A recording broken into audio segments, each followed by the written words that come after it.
तो आइए शुरुआत करते हैं दोस्तों। आप लोग देखिए पहला जो प्रश्न है कितना इंपॉर्टेंट प्रश्न है दोस्तों, आप लोग देख सकते हैं स्क्रीन पर, ध्यान से इस प्रश्न को पढ़िए। पहला जो प्रश्न है दोस्तों कि स्टाम्प एक्ट किस वर्ष पारित हुआ था। देखिए कितना इंपॉर्टेंट है दोस्तों, इसको आप लोग मार्क कर लीजिएगा, वीवीआई प्रश्न है। स्टाम्प एक्ट किस वर्ष पारित हुआ था।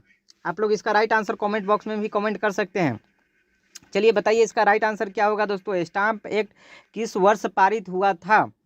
चलिए मैं बता दूं, इसका राइट आंसर होगा दोस्तों ऑप्शन नंबर ए, 1765 ईस्वी में आपका किंग जॉर्ज तृतीय थे।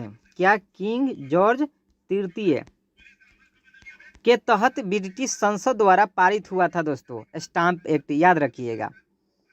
चलिए अब अगले प्रश्न की ओर आते हैं। अगला जो प्रश्न है दोस्तों कि भारत में स्थित लोनार झील किस प्रकार का झील है। बताइए, गोखुर झील, क्रेटर झील, लैगून झील या हिमानी झील। तो इसका राइट आंसर की अगर बात किया जाए दोस्तों तो ये जो आपका झील हो जाएगा एक क्रेटर झील है, जो आपका महाराष्ट्र के बुल्ढाना जिला में स्थित है दोस्तों, याद रखिएगा। इस झील का जो निर्माण हुआ था, उल्का पिंड को पृथ्वी से टकराने के कारण इस झील का निर्माण हुआ था। अब आइए अगले प्रश्न की ओर आते हैं। अगला जो प्रश्न है कि संविधान के किस भाग में मौलिक कर्तव्य का जिक्र है। चलिए इसका राइट आंसर आप लोग कमेंट बॉक्स में बताइए कि इसका राइट आंसर क्या होगा। बहुत इजी क्वेश्चन है। मौलिक कर्तव्य संविधान के किस भाग में जिक्र है दोस्तों, बताइए इसका राइट आंसर क्या होगा। चलिए मैं बता दूं, ये जो मौलिक कर्तव्य जोड़ा गया था, ये 42वां संविधान संशोधन 1976 के तहत इसको जोड़ा गया था। लेकिन आप लोग को बताना है कि संविधान के किस भाग में इसे जोड़ा गया था।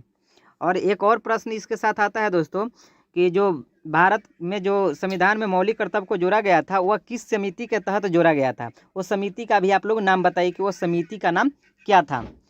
तो चलिए मैं बता दूं कि इसको किस भाग में जोड़ा गया था। तो इसका राइट आंसर हो जाएगा ऑप्शन नंबर सी, भाग 4 के क में जोड़ा गया था।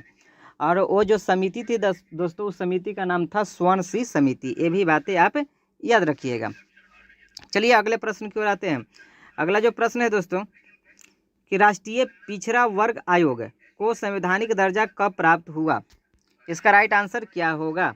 इससे पहले भी इस प्रश्न को सॉल्व कर चुके हैं दोस्तों। इसका राइट आंसर, अगर मेरे चैनल को रेगुलर आप फॉलो कर रहे हैं तो इस प्रश्न को मैं आंसर बता चुका हूं इससे पहले वाले वीडियो में। तो इसका राइट आंसर आप लोग कमेंट बॉक्स में कमेंट कीजिए कि इसका राइट आंसर क्या होगा। चलिए मैं बता दूं, इसका जो स्थापना हुआ था, राष्ट्रीय पिछड़ा वर्ग आयोग की स्थापना 1993 में किया गया था दोस्तों। 1993 में किया गया था, ये बातें याद रखिएगा।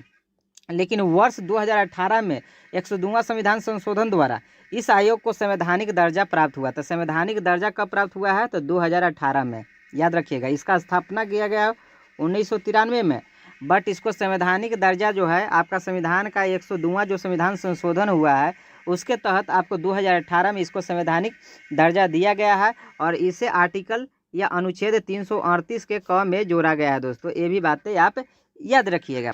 अब आइए अगले प्रश्न की ओर आते हैं दोस्तों। अगला जो प्रश्न है कि मानचित्र की दूरी को मापने में क्या कहा जाता है। बताइए, मानचित्र की जो दूरी है दोस्तों उसको जब मेजर करते हो तो उसे क्या कहते हैं, अंश कहते हैं, हर कहते हैं, मापने का प्रकृथन कहते हैं, या इनमें से कोई नहीं। इसका राइट आंसर क्या होगा। आप लोग इसका राइट आंसर दीजिए कमेंट बॉक्स में, बताइए इसका राइट आंसर क्या होगा।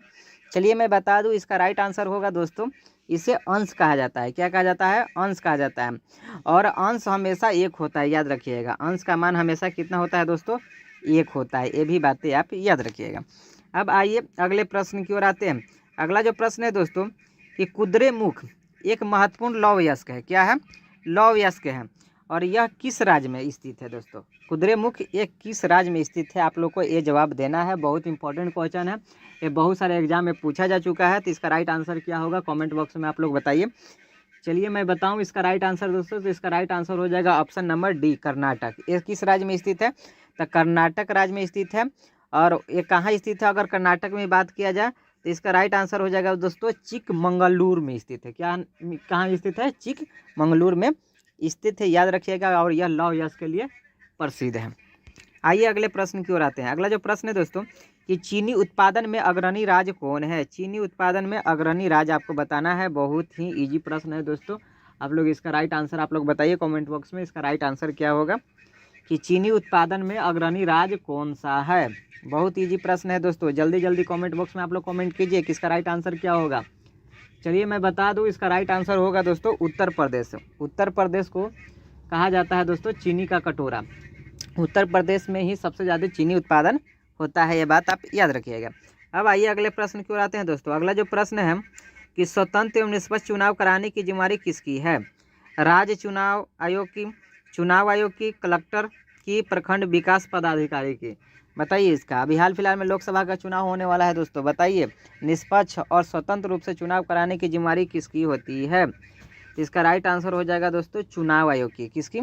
चुनाव आयोग की ये जिम्मेदारी होती है दोस्तों, याद रखिएगा।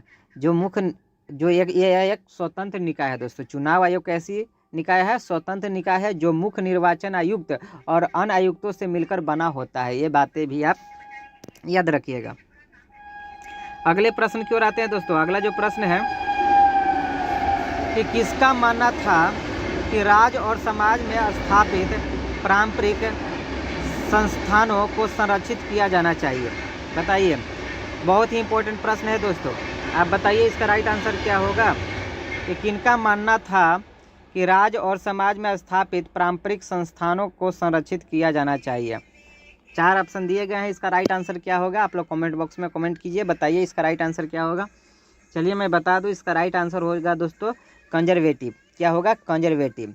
बात किया जाता 1815 ईस्वी में नेपोलियन के हार के बाद यूरोपीय सरकारों ने रूढ़िवाद की भावना से प्रेरित थी, और यही क्योंकि रूढ़िवादी का मानना था, जो रूढ़िवादी लोग थे उनका मानना था कि राज्य और समाज के स्थापित पारंपरिक संस्थानों को संरक्षित किया जाना चाहिए।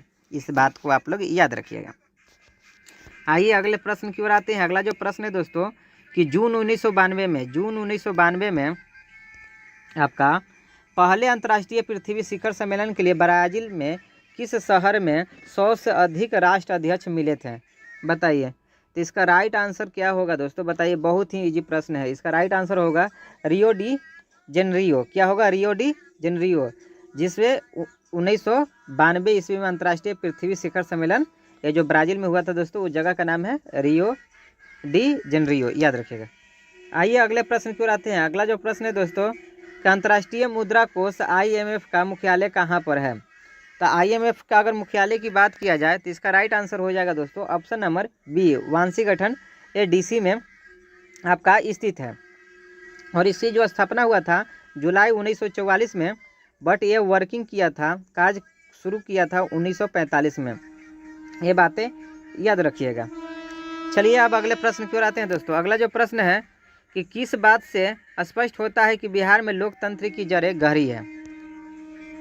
तो किस बात से? बताइए। इसका 4 ऑप्शन दिया गया है कि किस बात से स्पष्ट होता है कि बिहार में लोकतंत्र की जड़ें गहरी है। तो इसका राइट आंसर क्या हो जाएगा दोस्तों कि वैशाली का लिच्छवी जो गणतंत्र था, इससे ही स्पष्ट होता है कि बिहार में लोकतंत्र की जड़ें जो थी वो क्या थी? गहरी थी। क्योंकि कहा जाता है कि विश्व का प्रथम जो गणतंत्र माना जाता है वह वज्जी संघ की राजधानी लिच्छवी ही थी। इस बात को आप लोग याद रखिएगा। अगले प्रश्न की ओर आते हैं। अगला जो प्रश्न है दोस्तों कि भारत में कोयला का सर्वप्रथम उत्पादक राज्य है। कौन सा उत्पादक राज्य है? बताइए, जो कोयला सबसे ज़्यादा उत्पादक करता है। इसका राइट आंसर हो जाएगा दोस्तों ऑप्शन नंबर डी। कौन हो जाएगा? छत्तीसगढ़। छत्तीसगढ़ कोयला उत्पादक में सबसे अग्रणी राज्य है। ये दोस्तों आप लोग याद रखिएगा। अगर बात किया जाए ये जो आंकड़ा है दोस्तों, ये 2021-22 के आंकड़ा के अनुसार ये बताया जा रहा है कि छत्तीसगढ़ सबसे बड़ा कोयला उत्पादक राज्य है। बट ये बात याद रखिएगा कि जबकि भारत में सर्वाधिक कोयला जो है गोंडवाना क्षेत्र, दामोदर घाटी के झारखंड और बंगाल कोयला पट्टी में ही स्थित है। इसलिए झारखंड में सबसे बड़ा कोयला भंडार है। अगर सबसे पूछा कि सबसे बड़ा कोयला भंडार कहाँ है तो आपका झारखंड हो जाएगा। और भारत में कोयला का प्रमुख उत्पादक राज्य की बात किया जाए तो छत्तीसगढ़ हो जाएगा दोस्तों, याद रखिएगा। अब आइए अगले प्रश्न की ओर आते हैं। अगला जो प्रश्न है कि रॉलेट कानून किस उद्देश्य से लाया गया था? बताइए, रॉलेट जो कानून है वो किस उद्देश्य से लाया गया था? इसका राइट आंसर क्या हो जाएगा दोस्तों ऑप्शन नंबर बी, क्रांतिकारी गतिविधियों पर अंकुश लगाने के लिए।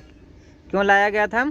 ये 1919 ईस्वी में लाया गया था दोस्तों, जिसमें आपको इसमें अगर किसी भी संदेहास्पद या किसी व्यक्ति पर संदेह हो गया तो उस व्यक्ति को बिना मुकदमे चलाने का गिरफ्तार किया जा सकता था, परंतु उसके विरुद्ध न कोई अपील, न कोई दलील, न कोई वकील किया जा सकता था। ये भी बातें आप याद रखिएगा।